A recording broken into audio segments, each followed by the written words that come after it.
ia menggorok leher Rosi dengan membabi buta tanpa ampun sedikit pun. Rosi pun di saat itu tidak bisa berbuat apa-apa, terkulai lemah dan tak berdaya. Tak lama kemudian, Rosi kehilangan nyawanya dalam sekejap, bersimbah cairan merah yang mengalir di lehernya. Assalamualaikum warahmatullahi wabarakatuh. Apa kabar kalian semua? Semoga sehat selalu, dilancarkan dalam beraktivitas. Dalam video kali ini, kembali kita akan mengulas kejadian yang pernah terjadi di seluruh penjuru dunia ini, khususnya di tanah air kita, Indonesia, yang mana kita dapat memetik pembelajaran, ambil sisi positif dan buang sisi negatif. Semoga kita selalu dalam lindungan Yang Maha Kuasa. Kejadian kali ini terjadi di Desa Bujung Buring, Kecamatan Tanjung Raya, Kabupaten Mesuji, Lampung. Tepatnya di kediaman korban di sebuah sekolah dasar negeri 8 Desa Bujung Buring, yang mana telah terjadi pengeksekusian sadis yang dilakukan oleh seorang pria merupakan calon suami dari korban. Pelaku melakukan hal keji itu dengan cara menggorok leher korban, seorang wanita yang merupakan seorang janda dan juga guru di sekolah tersebut, bahkan seorang calon istrinya sendiri. Mereka telah merencanakan pernikahan dalam waktu dekat, namun demikian rencana tersebut harus gagal akibat pelaku cemburu terhadap salah satu teman pria korban. Selain itu, pelaku merasa malu karena tanggal pernikahan yang sebelumnya telah disepakati diubah secara sepihak. Pelaku merasa kesal, sakit hati, yang membuat pelaku emosi dan terjadilah eksekusi sadis di rumah dinas korban tersebut.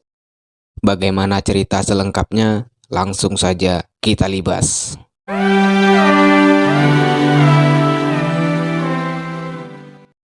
Di sebuah daerah di Desa Gedung Ram, Kecamatan Tanjung Raya, Kabupaten Mesuji, Lampung, ada seorang pria bernama Andre Armanda yang berumur 22 tahun.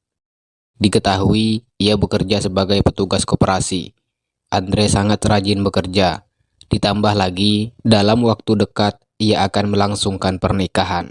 Karenanya, ia sangat antusias dalam dunia kerja, memiliki impian untuk membahagiakan pasangannya. Setiap hari ia bekerja dengan semangat, membanting tulang demi mencukupi kehidupan sehari-hari. Juga dituntut menabung untuk mencukupi biaya pernikahan, karena sudah kita ketahui bersama, pernikahan membutuhkan banyak biaya. Diketahui, Andre memiliki kekasih atau calon istri yang berstatus seorang janda. Di sisi lain, ada seorang wanita bernama Rosia Aprilia yang berumur 25 tahun. Diketahui, ia adalah seorang janda sejak tahun 2019 silam. Rosi merupakan warga desa Muara Tenang, Kecamatan Tanjung Raya, Kabupaten Mesuji, Lampung. Rosi adalah merupakan seorang guru di SD Negeri 8, Desa Bujung Buring. Diketahui, ia sudah lama mengabdi menjadi seorang guru honorer sejak ia lulus dari sekolah menengah atas. Berkat kegigihan dan kerja kerasnya, ia diterima sebagai pegawai pemerintah dengan perjanjian kerja atau P3K di Kabupaten Mesuji. Namun, dirinya belum menerima SK. Tak sampai di situ, diketahui ia juga merupakan anggota panitia pemungutan suara atau PPS di Desa Muara Tenang pada pemilu serentak tahun 2024 ini. Terlihat dari postingan Instagram Komisi Pemilihan Umum atau KPU yang mengucapkan bela sungkawa kepada Rosi. Kejadian ini terjadi pada Kamis 29 Februari 2024 sekitar pukul 17.00 WIB atau jam 5 sore hari. Di hari itu, seperti biasanya, kehidupan berjalan seperti selayaknya. Begitu juga dengan Andre Armanda. Ia juga bekerja seperti biasa, menghabiskan waktu untuk mencari pundi-pundi rupiah. Di sisi lain, Rosia Aprilia juga disibukkan dengan belajar mengajar, mendidik anak-anak muridnya agar memiliki ilmu yang bermanfaat bagi nusa dan bangsa. Rosi menghabiskan harinya dengan senang hati, ikhlas dalam memberikan ilmunya. Singkat cerita, kegiatan atau pekerjaan Andre dan juga Rosi telah selesai pada hari itu. Mereka berdua berjanji akan bertemu di sore hari. Andre sebenarnya sudah sangat emosi, marah dicampur cemburu, karena Rosi masih sering berkomunikasi dengan pria lain yang merupakan teman Rosi. Ditambah lagi, ia ingin kejelasan masalah tanggal pernikahan. Andre merasa kesal karena tanggal pernikahan yang sebelumnya telah disepakati diubah secara sepihak. Pergilah Andre pada saat itu dengan berbekal sebuah emosional. Tibalah di sore itu, Andre mendatangi Rosi di rumah dinas kediamannya. Rosi pun menyambut kedatangan Andre dengan senang hati.